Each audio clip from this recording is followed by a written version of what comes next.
a fun day at the theme park, little Jimmy and his father are busting to go to the bathroom, but little does Jimmy know that going to the bathroom is not as simple as he thinks. How'd you win that? That was so fun. Yes, I'm ready up for fun. I gotta go to the bathroom now, Dad. Son, What's wrong, Dad? we don't go there. Well, why, Pa? Because they're blacks. Isn't that unfair, Pa? No, son. We're better than them. Unfortunately for little Jimmy and American, situations like these are occurring all across the land. People like little Jimmy's father are encouraging further injustice towards the African American people, hiding this sentiment behind the separate but equal slogan. They claim it is separate but equal, but this is so clearly not true. Take a look at what they claim to be equal. Look at these two water fountains, clearly designated for the use by blacks and whites. Separate, yes, but equal? Absolutely not. What about this bus? Is this the equality the founding fathers spoke of when they wrote the Constitution? This is not just racism.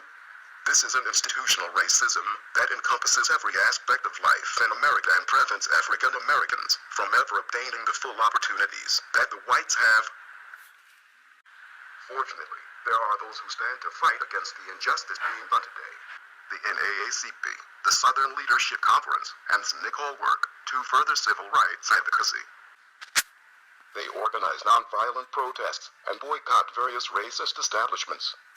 One of these organizations, the Freedom Riders, work to eliminate racism in the busing industry due to the segregation within buses. However, despite the Freedom Riders' nonviolent approach, oppositions offer to attack and persecute the protesters, leaving many injured. Many other participants of this movement are violently and horribly persecuted.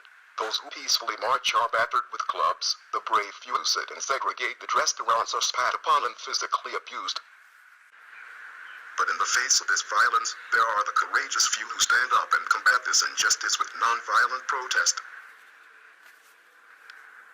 One of these men, and perhaps the greatest one, Martin Luther King Jr., gives the African American people a voice.